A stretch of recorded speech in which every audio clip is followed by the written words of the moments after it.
One quick sound check. One quick sound check. One quick sound check. Hi everyone, this is Carter Bowman IV and you're listening to The Journey fuck's sake.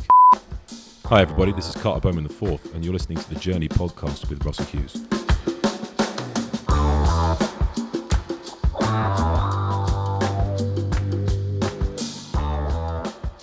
Welcome to The Journey podcast.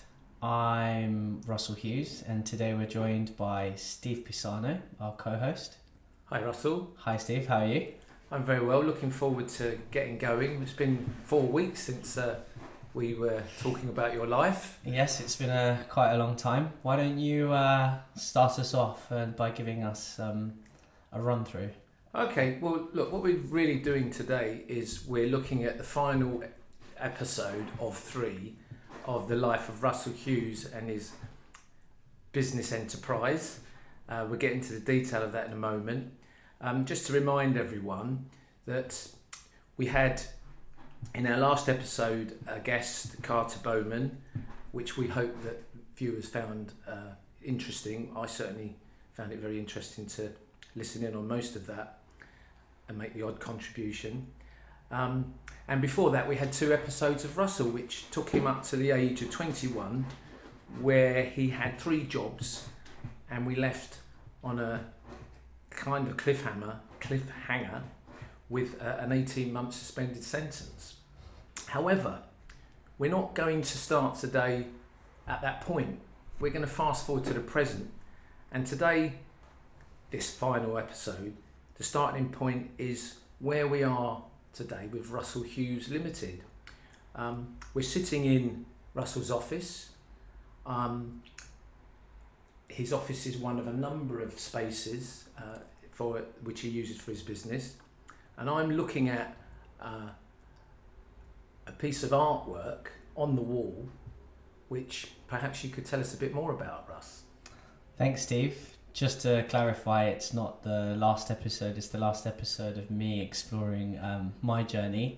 Just to give a little bit of context, the podcast is been put together to explore and bring guests on to run through their different journeys that they might have gone through and bring context to their experiences and the obstacles and exciting times that they might have had through their journey and whatever it is that they do now. So to give a bit of context for the artwork, so the RH is a piece of artwork that my friend put together for me. His name's Johnny 5. He's an artist on Instagram. For those of you that are into art, please follow him at Johnny 5 Illustrations. And it's the embodiment of the culture and values that I've built over this long period of time through my own journey at IH. I'll give you a quick breakdown. So there's teamwork, passion, integrity, honesty, hard work, a Japanese principle of Kaizen, which we can go into later, and something that I coined myself in the office and with the rest of the team, which is never-ending constant improvement. So that's really, really interesting. It caught my eye today because it's relatively new, that picture. And for me, those values that you have got up on your wall, I'm interested in how those values are put into action. So tell us a bit more about Russell Hewes Limited. Where are you at now? So we started out as an electrical company, as an electrician, which will, based on the sequence of events you'd like to go through on this time on my journey. I was an electrician, decided that we're going to go into that later, aren't we? So we are a development, construction, electrical and facilities company. And what that basically means is we provide electricians to commercial and domestic properties. That's rewires, fixing switch, testing and inspection. We also provide building services to convert new homes, refurbish new spaces. That's loft conversions, extensions. We also do smaller jobs, which is installing bathrooms, kitchens, And we also have a facilities program, which is basically repair and maintenance and management of properties around the southwest London and also Greater London as we continue to expand in different areas. That's a lot. Yeah, I mean, it is a lot. And what's your workforce like? It's growing. It actually doubled in size over the first lockdown. So we're at 26 and continuously growing at the moment. And what kind of categories of staff have you got within that 26? So we have the office, which is sort of the operations of the whole place, which is why I required such a large space. The makeup of the office is we've got five team members. We've got Hannah Hewes, who is family and my sister, but she is part of performance and planning. Then we've got Joey Ridgway, who is operations manager / project manager. We've got Earl Duncan, who is marketing and markets. We have Crystal Black, who is manager of information systems, and our new starter, who started actually this week, had her induction last week, Alicia Gibson, and she is administration, support and bookkeeping. Wow. I know that you've got a much broader trade type workforce, but I noticed it's quite a diverse team here in terms of ethnic diversity. Yeah, for me, I mean, when we unpack my journey sort of into becoming a qualified electrician, which led me to where I am here now, diversity has always been one of the things that I noticed was lacking throughout the 10 years of me becoming a fully qualified master electrician. So it was something that I noticed across all of the construction sites that I went on. The many companies that I had the pleasure of working for, and also we do a lot of subcontracting, which initially was the key into getting to where we are now, subcontracting for multiple building firms, and I just saw that the makeup was generally stereotyped to white men, and it was something that I'm not looking to try and change per se, but it was something that sort of caught my eye. And so for me, I feel that diversity is the key, and another word that I'm really fond of at the moment is equitable, and I always say that equitable is a door. And for those of you that don't know what equitable mean, because it's my new favourite word, it's still fresh in the mind. It's an adjective that means fair or impartial. Something that is equitable does not unduly benefit one person more than any other person. And then a good example that I find is dividing the remaining food evenly amongst the three survivors is the most equitable solution. So, this is another principle that's not on that piece of artwork that No, it is. I think it relates to honesty and integrity and a sense of fairness, which is not up there, but that's what they imply. Well, yeah, no, it definitely is, and I think going back to diversity, the makeup of the office, as you heard, is we've got three young ladies in the office, women, sorry, I should say, and two gents as well as myself in the office setup. So it's a very well balanced atmosphere, and part of that was, again, when I was looking at the industry, I was thinking about how we can, as a company, give people a shot, level the playing field before we lead, build and innovate in our industry. So, and how we can begin to actually open doors for other people to enter the industry. And for me, that dovetailed quite nicely, and it's one that we try to make as part of our cohesion plan. And are those principles reflected in the wider workforce that don't work inside the office? Yeah, it very much is so as well. Culturally, I would say in the office, there's a lot of different cultures as well. but in the wider workforce, the cultural difference is a lot more. I'm very keen, actually, if anyone's listening to this podcast, to introduce more women into sort of the skilled workforce in the trades. But unfortunately, at the moment, we haven't got any women out there in the field for us. But it's something that we're looking to change quickly. So if anyone knows any women out there that are looking for a job that offers diversity and has equitable and my other values and culture that we try to bring, please send your CV in. But so just to interrupt there, so describe some of the jobs that you're employing, whether directly or as associates. So we've got plumbers, electricians, carpenters, painters, tilers. They're the sort of the main pool. Yeah, I already said electricians. I think I did. We also have roofers, and a lot of the workforce are multi-skilled.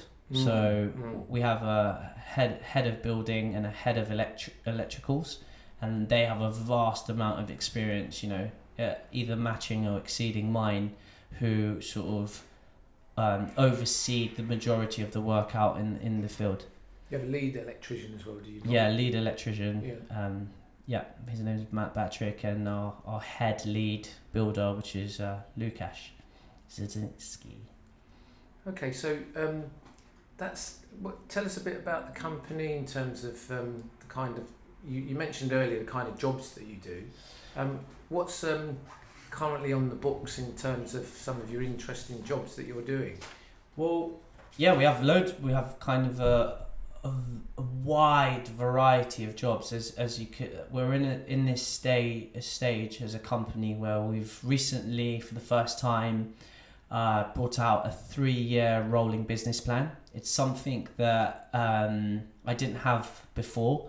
And whilst everyone that knows me knows I'm passionate and talk about my vision and how I see us as a company innovating and leading in the construction by innovating, but one of the things that this business plan is I'm hoping to achieve with it is by actually putting my vision on paper and to be able to galvanize and get everyone behind and buy into what it is that we do at Russell Hewes, and be able to execute to a clearly well-planned strategic proposal that we've put together, and hopefully that everyone can buy into it, and as a team that's galvanized all go towards the same goal. So having a business plan is a very important part of effective operations within a business, but you've been quite successful for how many years how old is this company? It's coming into its 4th year now. Yeah, and although you've had instinctive business planning ongoing throughout that time, this is the first time you actually decided to put it into a form of a document. Yeah, it was the first time. It's because I was trying to think about the industry as a whole, and I was trying to think about my part and our part as a company in it. And one of the things that we realised is, coming back to the podcast, it's a journey. There's a lot of anxieties, there's a lot of doubts, there's a lot of negative press, should we say, on the construction industry. And I personally have been trying to work on that with my values and culture and the way that I employ people and the way that we do work. And one of the things that I know is how could we elevate the home journey? And for me, it was recognizing that our customers want to build homes, not spaces. Spaces where they live and love, that are filled with warmth and light. And for me, it was like, we know that the journey of creating a home is filled with highs and lows, that people need someone to curate and walk them through that process to get the home that they desire. So it's about building a team of expert home builders that can solve their home needs and partner with them in fulfilling their dreams and ambitions. that they have for their space. And for us, we pride ourselves on the level of empathy to place ourselves in their shoes and craft the right home journey and experience for them. We're kind of constantly evolving and finding new ways to come alongside them as they obviously take big steps in building their future. And for us, what I'm trying to build here is specialize in creating space through our builders, light through our electricians, and warmth through our plumbers. And our mission is to transform homes and customers' lives through our services. Because, for me, I see the home as a sacred space where people live, love, and aim to become the trusted partner for our customers on their home journey, walking alongside them and anticipating their home needs. So that sounds very impressive, and I'm assuming that's sitting on your website somewhere.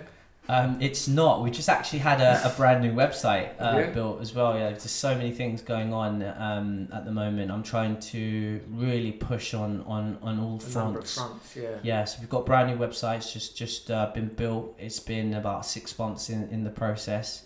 Whilst it is live beta testing, it hopefully comes across with that in its some of those sentiments, yes. Yeah, those sentiments, but the wording hasn't quite been put into it just yet. Yeah, well, Rome wasn't built in a day. Yeah, definitely wasn't. So here we are now. You feel successful. Things are improving. The workforce is become stronger. Not necessarily much bigger, but much stronger, more cohesive, more aligned with the values of the company. And just before we go back to that 21-year-old Russell, how are you feeling right now? How do you feel? Proud? Do you feel elated? Do you feel knackered? How do you feel at this point in your career? If I'm being completely honest, and that's what I want this podcast to be, very honest, and I don't think about it too much. I have to be honest. I keep my feet on the ground. I don't really think about how far I've come. I don't ever sort of sit back and admire or look at what I've built. And I think part of that is two things. Another reason that I haven't really described to why I started the podcast is I've always looked at and read about successful people, and there's an element about these people that you read about. One of the people that I always admired and read about was Richard Branson, and his story was an amazing story, and his journey was an amazing journey. But whilst it kind of gave you an inkling that these things are possible, it always kind of felt out of reach. But because by the time you're reading about these people and sort of researching them, and any of the successful people, your Alan Sugars, your Tim Cooks, those sort of individuals that are really successful and inspire a lot of business owners and young people to really think about innovative ideas and drive their business, it always just seemed to me that I wasn't able to relate to them in their own journey, and I felt like there's no one really out there, even now for me, that was sort of telling you exactly how it is and what it's like. And the reality of the situation, and partly the way why I don't think about it much, is because it's really, really fucking tough, really, really hard. There's a lot of struggles. There's a lot of people that are probably listening to this and looking and going on the website and having a look and think, wow, look at what he's built and how amazing it is, and all these wonderful things that you see and customers. But it, as you said, Rome wasn't built in a day, and it's a really enjoyable journey. But I think I need to make it very clear that it's not easy by any stretch of the imagination. You've got to have a lot of drive. You've got to you're going to come up against a lot of sharks, a lot of lions, a lot of people in the industry trying to hold you back or teach you lessons, whether it's for positive reason, negative reason. There's so many obstacles, and we'll go through some of them when we go back.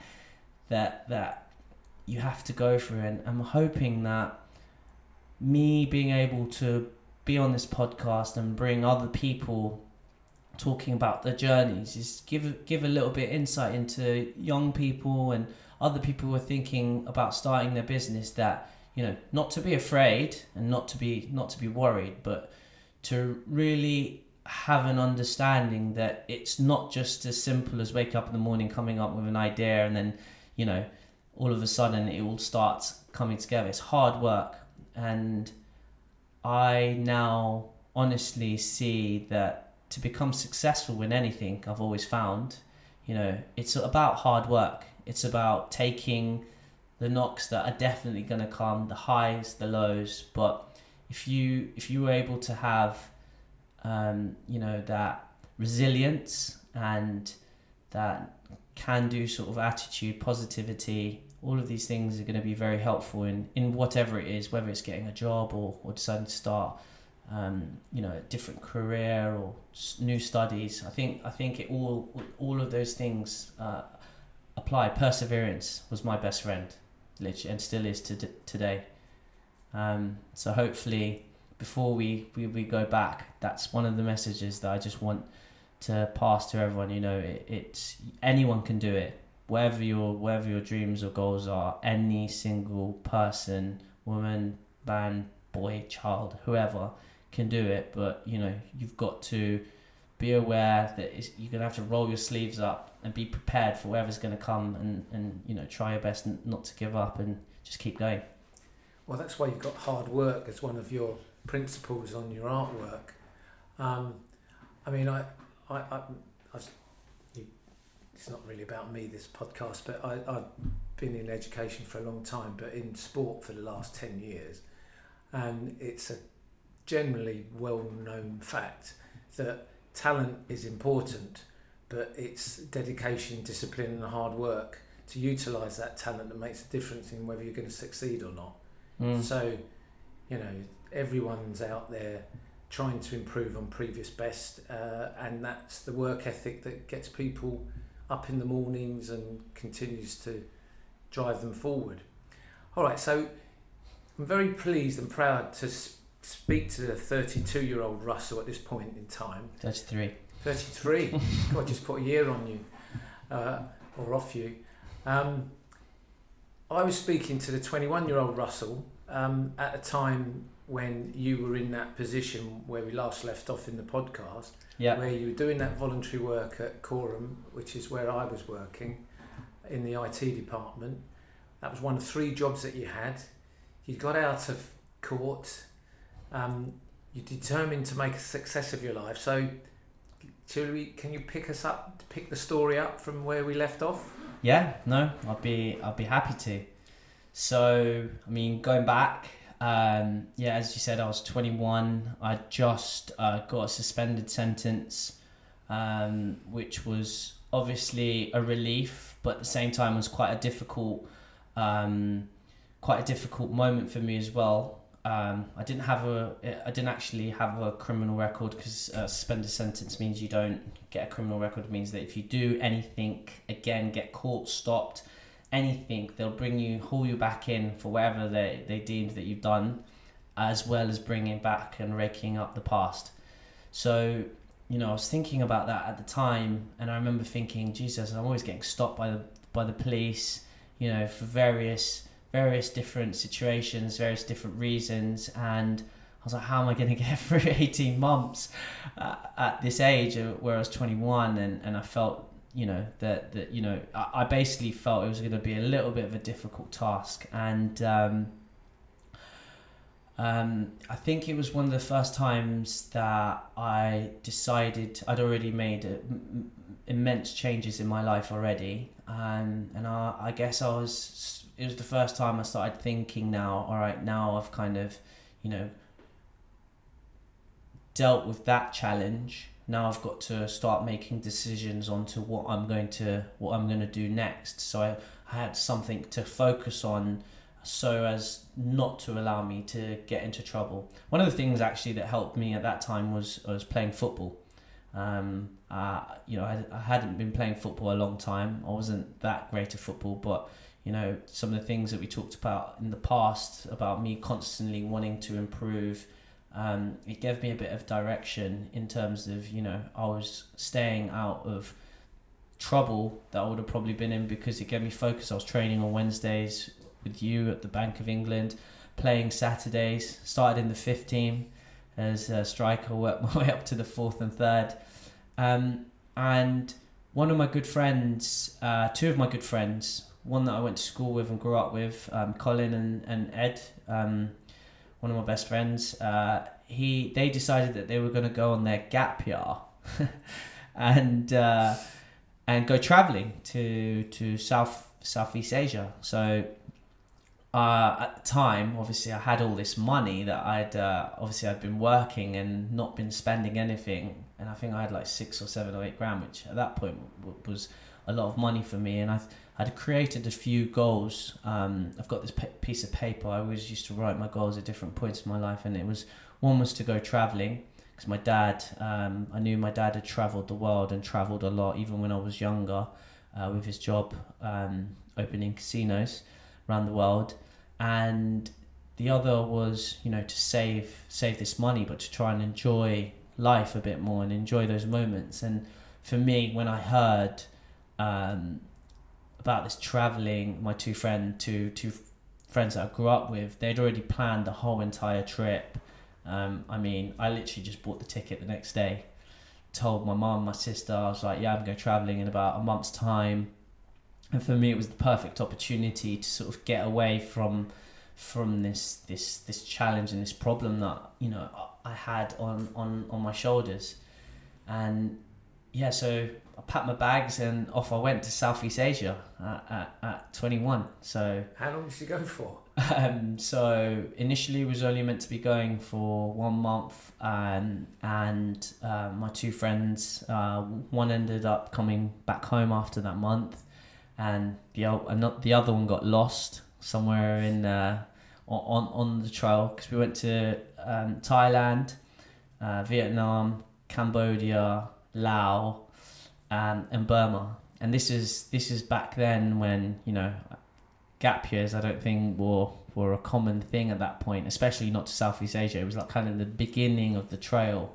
It was more like an older thing to do. So I was meant to be going for a month, and I ended up staying for I think 4 months in total.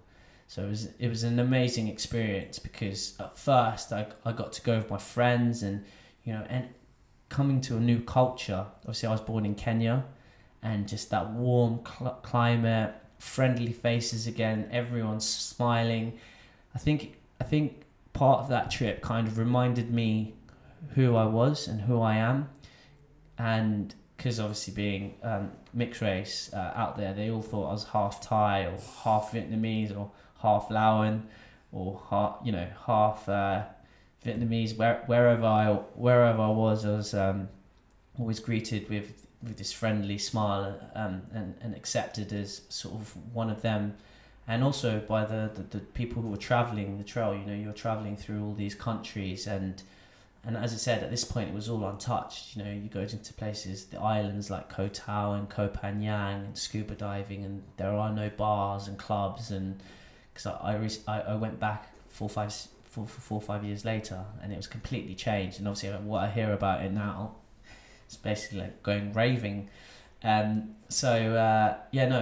was great for me. And I learned a lot, and I learned a lot about myself. And I think for anyone who's kind of lost at a young age, or even now, I think there's something about going to a different country, culture, that removing yourself from your own sort of everyday life can help you sort of remind you of who you are. I'm sure there's a lot of people out there that would dearly love to be able to travel, which is quite difficult at the moment. But what's and we look forward to times in which people can travel more freely. But when you say you learn a lot, can you give us 1 or 2 examples? I think before I went away, and obviously some of the things that were happening back in London, I was becoming.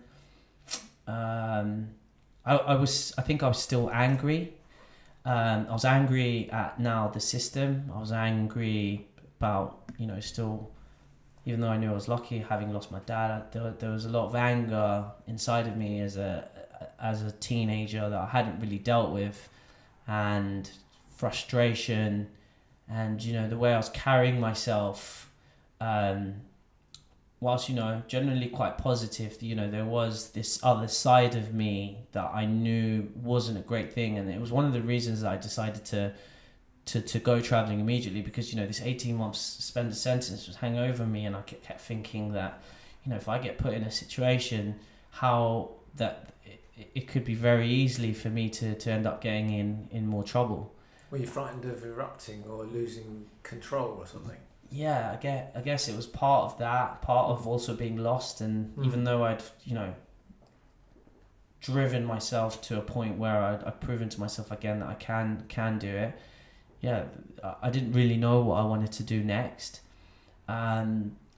Deep down, I don't think I'd really dealt with my father's death either. That was still looming, and I think I was carrying a lot of emotions around with me. And also, at that point, I was the only person telling myself that I'm the best and I need to do this, and giving myself self motivation and telling myself that I am good enough, and all of these things that we have to do in society, and some people are privileged to have that, and others aren't. And there's a danger that when you are one of the only people sort of backing yourself and giving yourself that confidence that you need to be able to sail through life, that you can lose sight of who you are, and your ego can take over, and you can end up becoming a person that you might not necessarily want to be.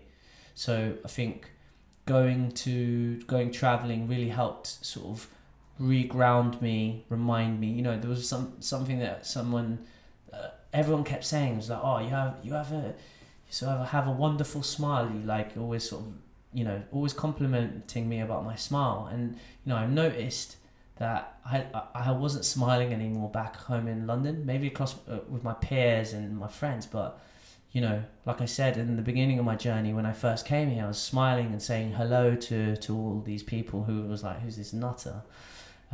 This is when I was 12 years old.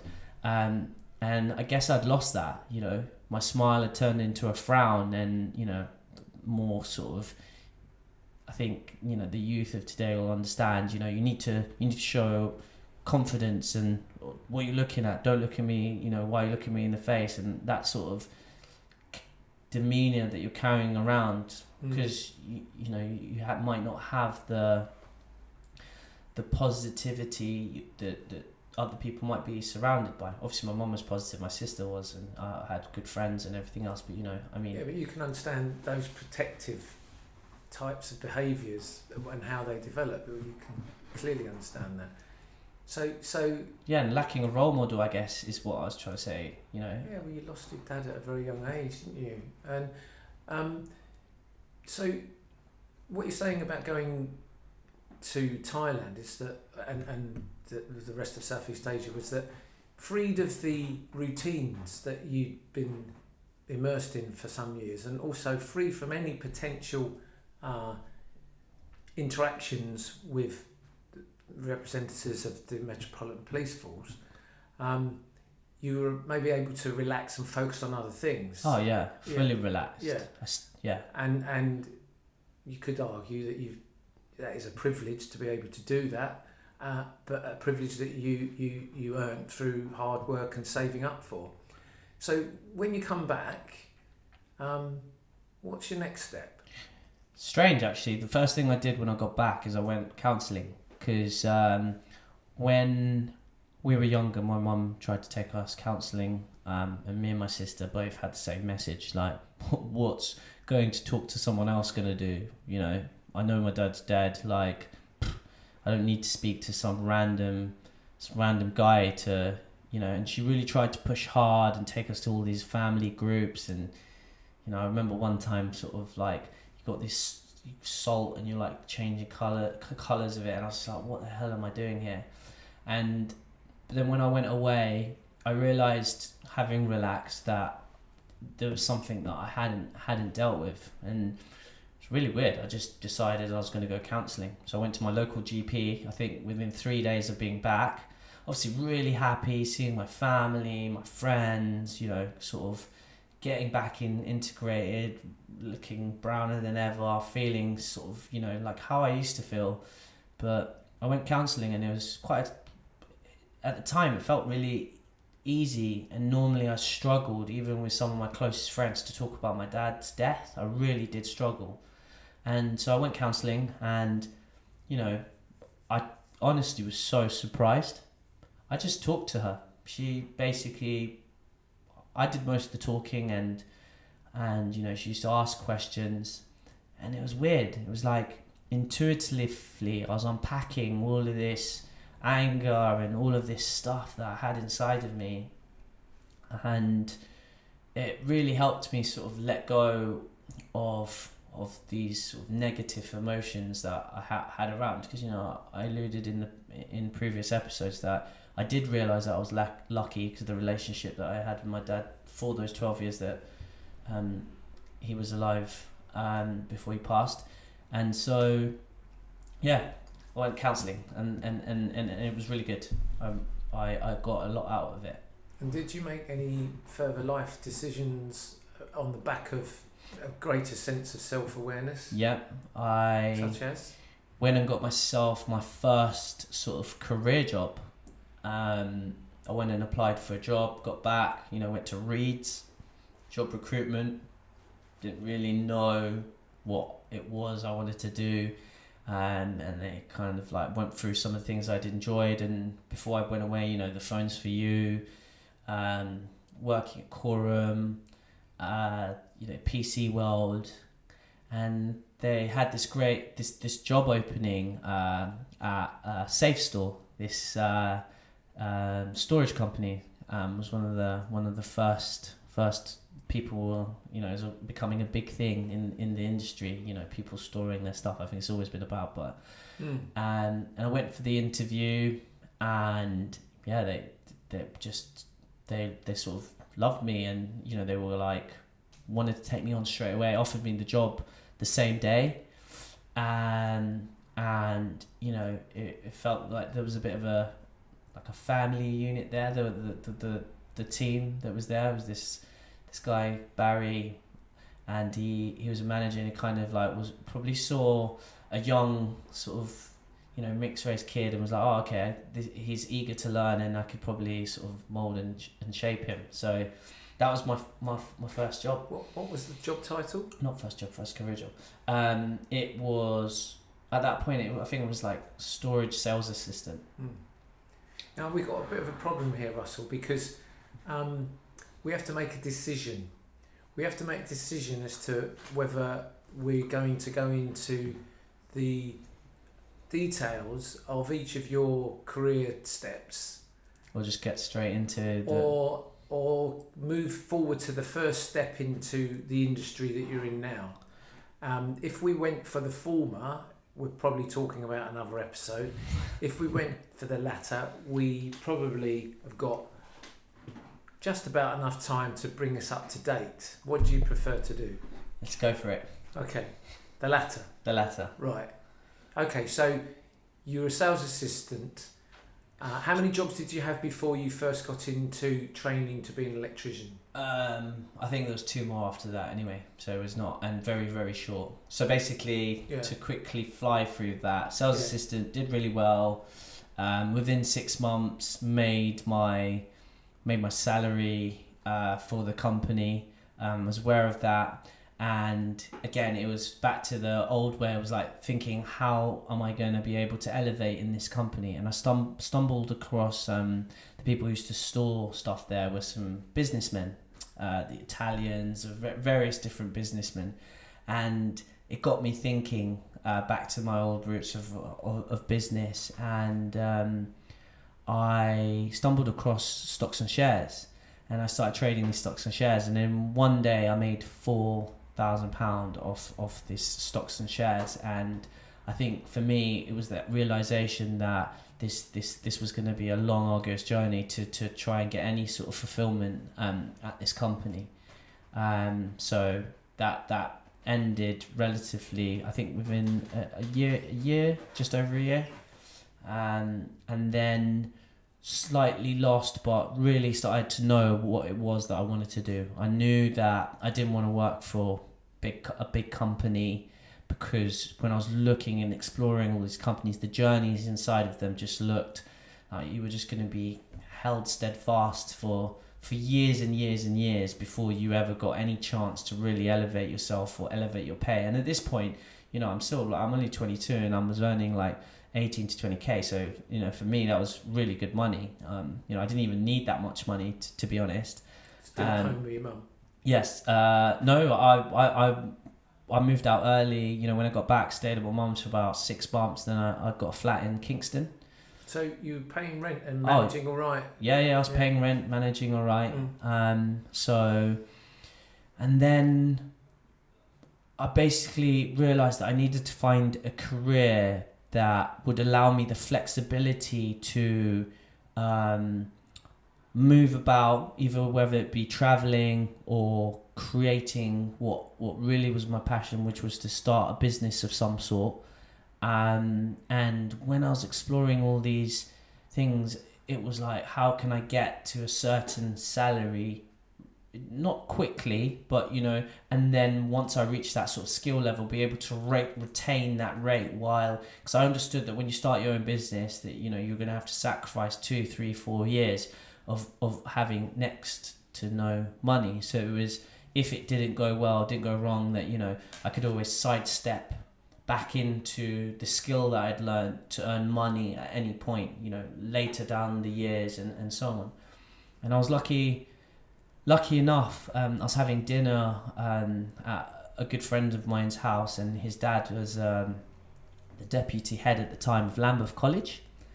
And, he could see sort of, I guess, my frustration and not being able to find what it is that I wanted to do. And this electrician thing had come up a couple times for me when I was, doing my own research. And I think one day over dinner we were just talking about it, and I mentioned the electrician, and obviously he was very good friends with the whole electrical department. He knew them all on first name basis. And this was it was in September when we were at this dinner, and he just said, well, because I think I tried to enroll or something along those lines, and he basically said, look, I'll get you an interview, and all you got to do is make sure you pass it. And he basically organised that next week an interview with the head of department. All the places that had already been taken at that point, and I guess I was just really lucky. And went for the interview, passed all the quick exams. To be an electrician, I'm not sure what it's like now, but you had to pass some high maths tests, and also have an understanding of basic currents and have some common sense. It's a must in the industry. And passed all of those, took a shining to the teachers, and that was it. Began my college course in becoming an electrician. So what was the status of the course? How would you describe the course? What was it? A diploma? It was MVQ. Right. So it was So I had to join in at MVQ level 2. And then the second year would be NVQ level 3. Go on. Yeah, so the course was 1 day a week. So I couldn't get onto the full-time course. So they put me on the course, and the challenge I had was I had to find an employer to take me on as an employee. But they put me on the course anyway.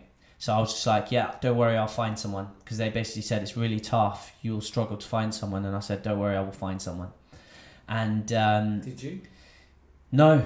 Initially, I offered to. I was ringing around. I don't know what was going on at the industry at that time, but no one was wanting to take on new employees, new apprentices. I think as I've learned, apprentices are. It was the time of the crash, wasn't it? Yeah, round about the time. Yeah, 2008, something like that. Yeah, I mean, I can't remember exactly. Maybe just before. Yeah, it could have coincided with a poor economy at that time. Yeah, and I mean, so I ringing around, offering to work for free, because I really wanted to do this course, and I was going to college once a week. It was a Wednesday, and and for about a month or two was unable to get anyone to take me on. I offered to work for free, literally for free, and they all thought I was crazy. And they were like, no, I was like, honestly, I'll work for free. I had a car at that point, you know. I had quite a bit of money saved up. So for me, it wasn't for the money. It was just for the opportunity to start learning on this course. My teachers were amazing at that course. That was another thing I remember. You know, they were all old school, sort of been in the industry, old school apprenticeships, really explaining the theory as what and how it applies to the practical. But the sad thing about that is you really need the practical side to be able to advance as an electrician. I would argue it's more important than the theory side at the beginning, and I was unable to get anyone to be able to take me on.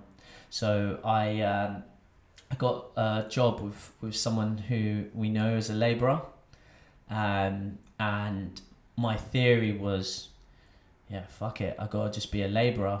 I'm just gonna be a labourer, start right at the bottom and just go and work for this builder and wait for my opportunity. There's going to be an electrical company that has to come and do a rewire on this property, and I'll be there waiting with my bloody screwdriver. That was literally my thinking.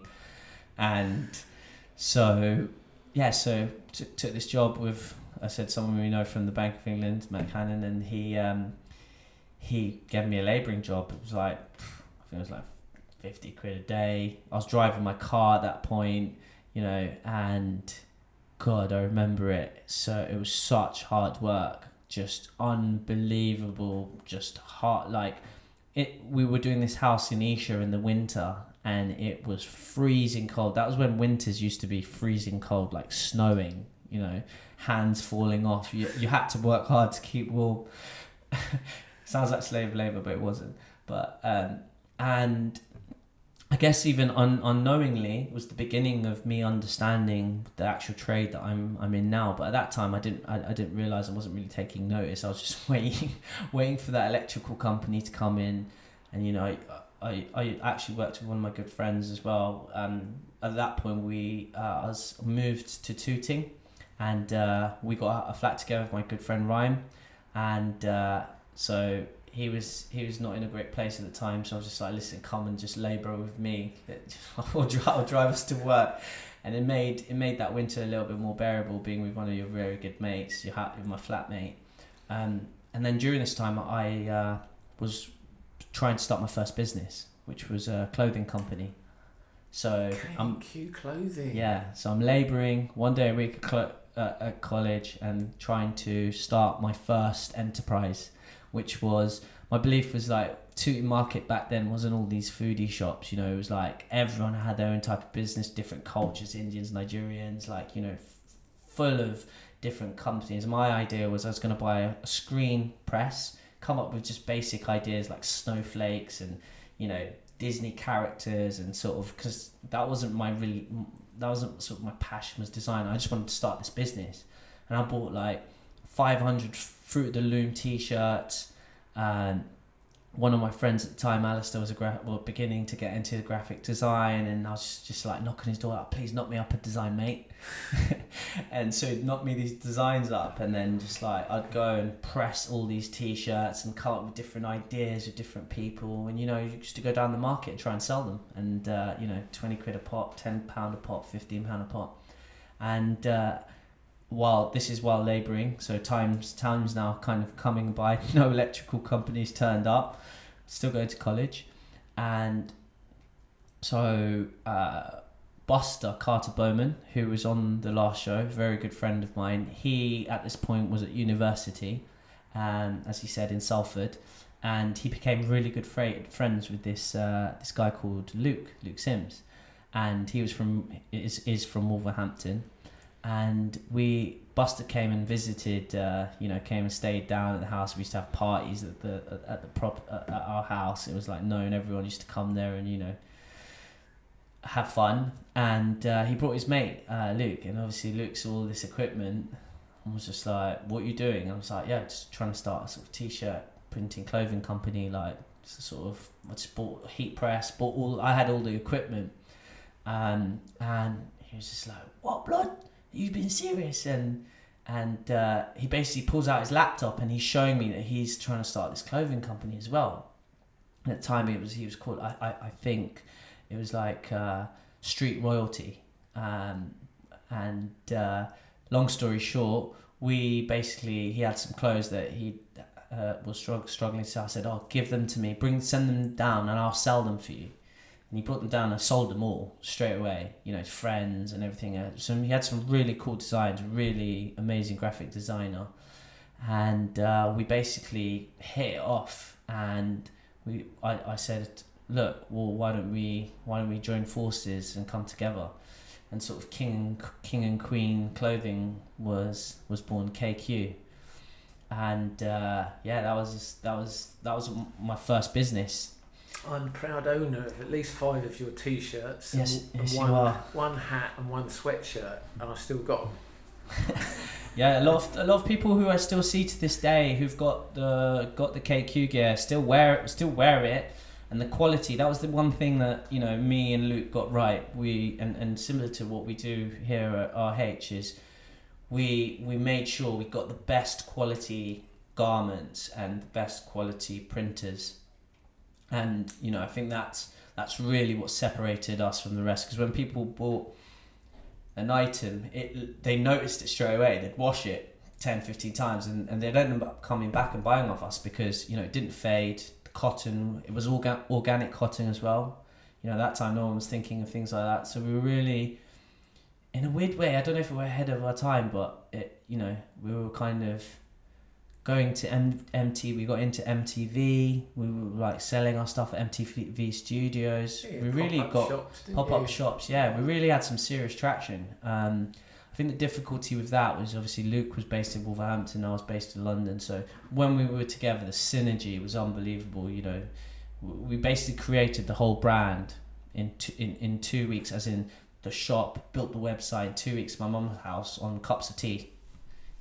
I remember some of the models you used for your website, including Ethan. Yeah. Oh man, I think. And wasn't Lizzie on there as well, wasn't she? Yeah. I'm like, I roped every single person that I could into sort of building. You made a serious mistake not going for the older customer and getting me in to model a few things. Yeah, I guess that's where we went wrong. Yeah. I think that must have been it.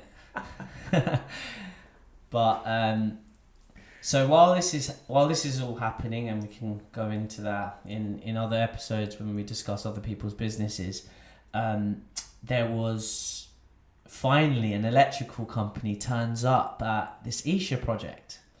And luckily enough, I'd just been speaking to the clients and they took a liking to me, and as well as obviously Matt, the guy who'd given me the job. And they told me that this company, Osborne's and Collins, which is the famous Osborne and Collins, is coming to do all the electrical stuff. And obviously I made it very clear that I'd work for free or whatever I had to do to sort of be given opportunity.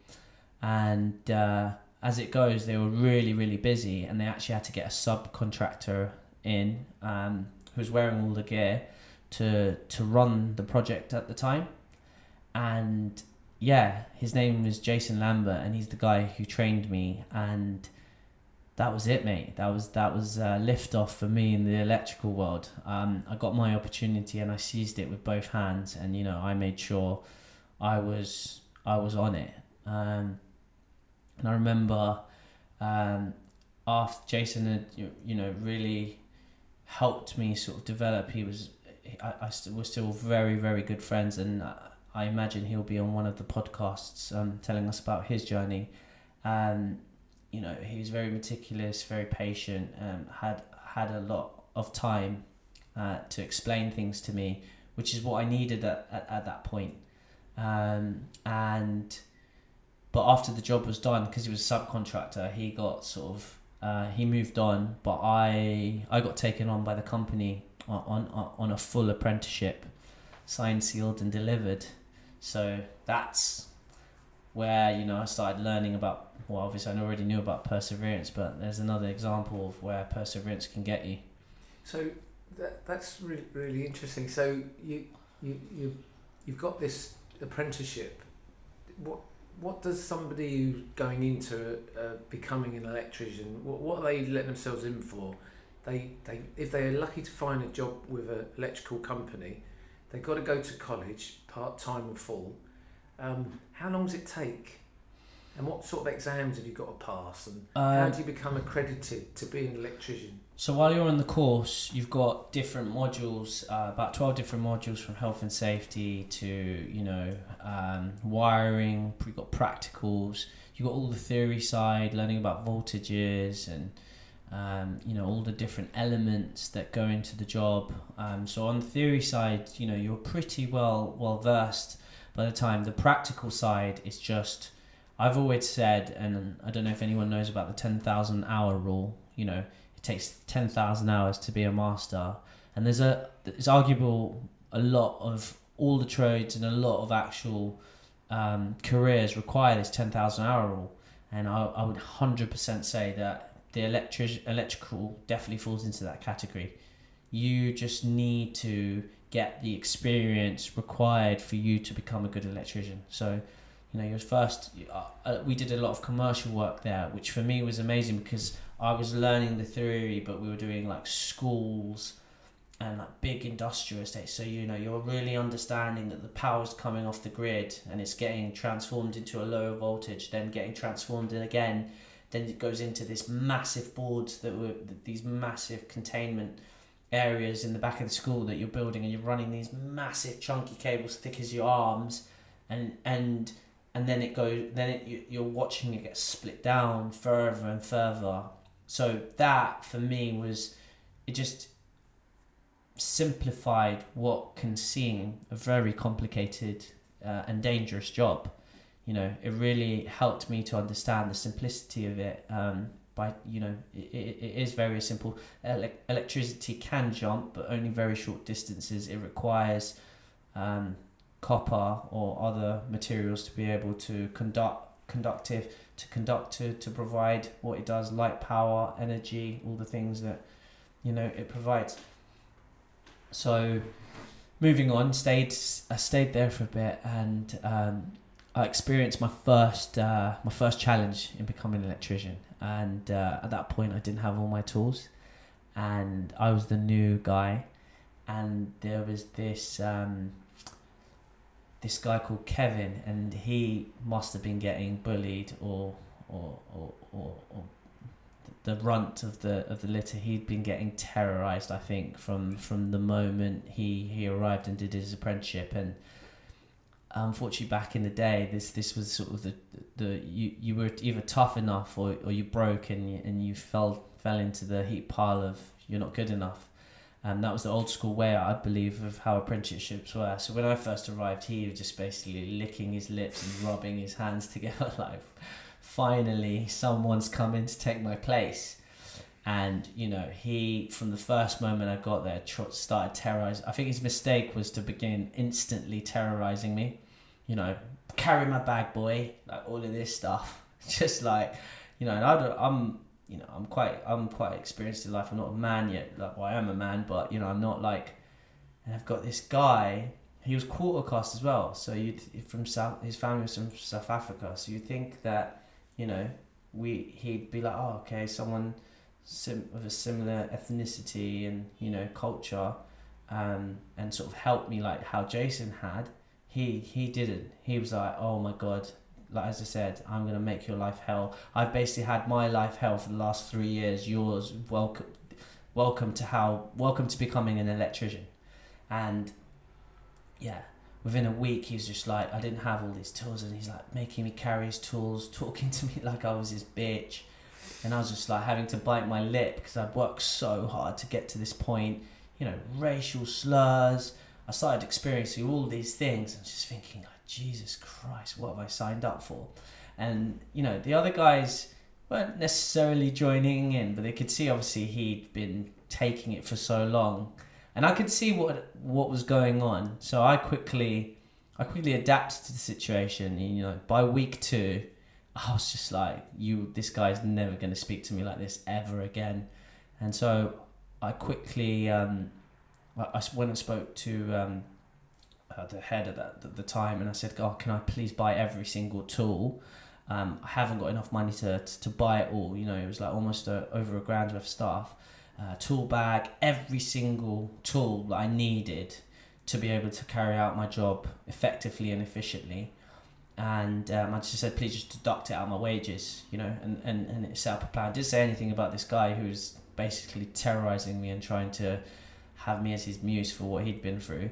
And one day we turned up at the job, and it happened to be a job where the whole team was there, and, you know, same rhetoric. Basically, like, I pulled up at this point, I was driving, they all had their own vans, but I'd always drive because I had my own car at that point. And it was like, all right, bitch, go get my tools out the van, bitch, like all of this shit. It was just like, oh man, I can't tell you, I was waiting for that moment. I just basically turned around because I was like, you can go get your own fucking tools, mate. And he was like, what did you say to me? And then I opened the boot and I just pulled out all of my brand new tool bag with all of my tools, everything I had, you know, and I put it down the side, and obviously all the guys were just laughing, like obviously kind of not mugged him. I didn't purposely mug him off, but I was like, mate, I'm not your bitch, because I understood, because I asked one of the older guys, as long as I had my own tools, I didn't have to carry his tools. I carried his tools because, you know, they were his tools and I was using them, so I was basically his bitch till I got my own tools. And yeah, so I got this, and the whole day he's just like, go get this, trying to tell me. I was like, listen, mate, I'm never going to do another thing for you. Get it into your head. You know, I've got my own tools. I'll do whatever the job requires, but that is it. And again, I think because he was so angry, normally you sort of bed an electrician in with, there's a couple of tasks that you do over the time, which is going to the wholesalers, and they trip you up by throwing in things like sky hooks and you know, other items, a long wait. And this idiot basically was so fuming and so angry, 3 days later on the same job, basically sent me to the wholesalers, and he gave me this list, you know, a long list, and it had in there, like, I saw the long wait one straight off the bat. Then there was things like sky hooks, there was a couple of other ones, and I remember not actually being 100% confident, but I just knew I was being set up. So obviously you're going into wholesalers, you know, it's all English, British, like geezers and whatever in there. And I remember being nervous. Luckily, I rang Jason who'd sort of began my training. I went through it. I was like, look, Jace, I know about long way. I know about sky hooks. Like, what else is in here to trip me up? Because, you know, when you're learning to be an electrician, there's all these materials which is just alien to you. You don't know what, you know, the terms of the cables, the clips, you know, all of these things that you're having to learn are all alien. And, you know, you're nervous because, you know, people ask you to do things, and it's not all polite and stuff. It's like, go get this, go do that. What the fuck have you done? Like, cutting out your work and that sort of thing. So I go into the wholesalers, and they're all in there. As soon as I come through the door, like, every single one of them comes to the front of the desk, and I was just like, oh, jokes. Like, knew what's coming. So with calm face, started reading off the list. He'd obviously rang ahead, like, oh, let's mug this guy off or whatever. Excuse me. So he basically started reading this list, and as we're going through the list, obviously avoiding all the traps, and they were like, oh, anything else, mate? And I was like, oh yeah, sorry, I forgot a couple of things. Another two things, 1.5, 100 meters of 2.5, T&E clips, and anything, all of them, like, waiting in suspense, like anything else. And I just looked at it and I was like, no mate, that's it, if that's all. And obviously they were all fuming, like what? And obviously he must have rang my phone. He's like, haven't you forgot anything? And I was like, I'm pretty sure I haven't, mate. And anyway, went back, and he was obviously furious because basically he tried to mug me off, and he ended up backfiring on him. But the reason I tell that story is because at the time, you know, these was not experiences that you had every day, but I think some of the challenges that when you're doing an old school English apprenticeship, you know, it is quite tough out there. And unfortunately, I think the way they did things then, and maybe it still happens now, it doesn't in my company, is that, you know, it makes you tough, and you kind of need to be tough and resilient to be able to do the job. I never agreed with some of the methods, but I had my work, one clip out of line or one thing wrong, my whole work just cut up to pieces. Something I'd worked on like for 2-3 days, just literally ripped out in front of you, like, oh, what the hell is this? It's not good enough, and just like ripped out.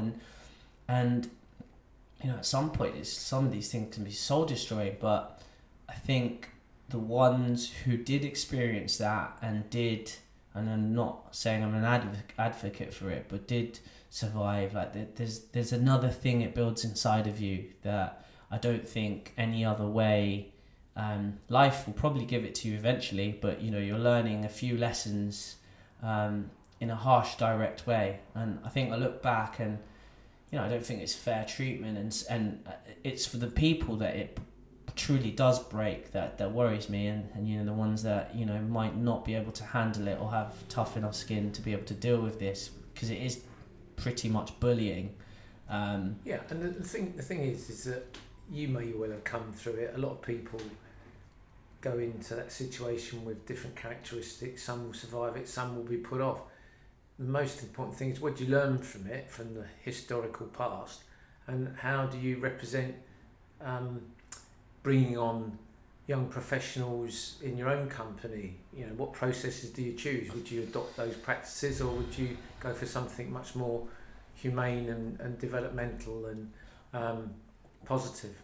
Well, for me, I tried, when I had my first apprentice, I tried to imagine a scenario that I would have been put in, that I would have thrived in. That is literally what I thought of. Every single negative experience I had over that long period of time, 9 years, and all the positive ones as well. And I tried to sort of create an environment that had the almost the perfect balance to be able to, bring someone through, but not setting the same traps or treating them in the same way. But also, because early I was being very nice and trying to talk them, but you do require a bit of toughness to be able to drag them through that first part, because it is difficult. It's you're having to learn so many new things. There is an element that you need to sort of snap people out of some of the rhetorics that they might come with. So I think for me, it's trying to find an even balance, but you have to treat people with respect, and you have to treat people in a way that you're not going to break them or cause anxiety when they go home and everything else. But I think, unfortunately, it feels like the job does actually come with a bit of that territory, because you are dealing with electricity, which is dangerous and can kill, and you're trying to find solutions. And I think a lot of people, it's so easy to say keep it simple. I think in any job, just keep it simple. But the reality is you don't keep it simple, and you overcomplicate things, and you're trying to remember everything you learned in college and what that guy said and what this guy has taught you and what he said, and you're basically learning about 100 different. You've been shown about 5-6 different ways of doing things, and you're trying to then put that all into practice, and you make mistakes. You always have the power off, so you're not making mistakes that will sort of electrocute you. You start to get brave and be like, okay, I'll work live on a lighting circuit, which you shouldn't do, and it's definitely not an advocate. We definitely are completely against that. But at that time when you try to find small shortcuts, get an electrocution, a little small electric shock, and you don't do it again. So it's just, I think it's just one of those things that I'm trying to explore, because we've tried to use this method, and I'm not saying that we're going to go to the sort of the harsher method, but it doesn't seem to produce the same results. It honestly doesn't. We've had so many apprentices that we tried to give opportunities, and I think their idea, which sparked what this journey is about, their idea of what they think is becoming an electrician is far from the reality of what it actually takes. I don't expect anyone to have to go through what I did, but just the simplest path, even coming to a company like mine, where we will treat you with respect and give you the guidance, and you still need to be able to deliver. We can't just have you fumbling around site when I'm trying to give an elevated home journey. to our customers while trying to teach someone. You know, there has to be a level of experience. I would say experience in the word I'm looking for is common sense. Yeah, maybe there's a challenge there in bringing a very young and inexperienced person who has to learn on the job with an area of work that is actually quite critical in terms of health and safety. And maybe that's quite tough to organise when he's joining an enterprise where resources are rationalised, the company's trying to make money, and they haven't got perhaps too much time to nurture a new recruit into every little step and keep everything safe. It's probably quite challenging, actually. Yeah, no, I've brought a few apprentices through, successful ones. It's really challenging. It's quite difficult, yeah. And one of my head electricians, he's recently been training one of them, and he's old school like me, went through an old school apprenticeship, but obviously I've set the boundaries that he can't cross, but he definitely pushes them and brings an element of old school and testament to whether it's character or whether it's the sort of old school mentality within the restricted boundaries that we've set. You know, our apprentice is one of the best apprentices out there, you know.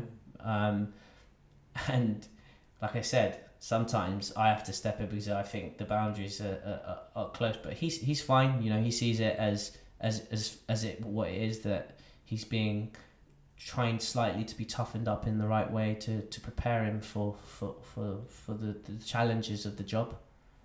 Okay, so you kind of veered into the present now, in the sense that you were establishing yourself as an apprentice in a company. You've managed to get your status sorted out. You didn't want to be the lapdog of the company. Definitely not. Time being the issue, how long did it take from you to becoming an apprentice, where you started to branch out on your own? So I finished college, passed college. At this point with Osborne and Collins, then you have to do your AM2s, which is all of your practicalities. You have to prove and show that you're capable of handling multiple live electrical modules, live fuse boards, lighting. There's a whole list of different challenges that you basically have to go through, and it's signed off by an experienced electrician lecturer who comes and checks your work, as well as signs off your work that your colleagues have shown you. And after that, I left Osborne and Collins and went to a multitude of different companies, which for me I thought was great, because I went to become a house basher, domestic installer. I went with another big industrial company where I was sort of doing mostly fault finding. Did a bit of commercial buildings, not commercial sites. I always stayed away from commercial sites because I heard it was really easy money, easy time, but very monotonous and boring. So I always stayed clear, because I think I was aware that actually you could easily slip into a pattern of, it's easy money and same repetitiveness. So I actually consciously avoided going on big commercial sites for that very reason. So instead, I had a bit of a difficult journey going and working with some very tough characters, again, who were running their own business, one-man bands. Still wasn't fully there in terms of my own skills. So took a beating verbally and emotionally many a time, with all these different characters, all these different businesses, but I managed to stay resilient. And I think that the biggest thing that I'd pass on to anyone becoming an electrician is those moments when you stay behind, when you're paid till 5 and you want to go home. There's moments when you end up trying to rush the job and stabbing yourself with a screwdriver, and you've got blood bleeding all over the bloody the client's house, and you haven't fixed the problem, and they're screaming, "Where's the oven?" is on, and you're thinking, the hell am I doing here? What am I doing with my life? And those are the moments when you finally just like, right, calm down. You're not leaving. You're not going home. You've got to get the power on. You can't leave this client without power. And, you take a moment, you relax, and then your training instantly kicks in, and then you solve the problem. And once you go through enough of those moments, you soon start to realize that it's simple. And don't watch the clock. The clock is the enemy when you're trying to get a job. When you're trying to get a job done, close to the end.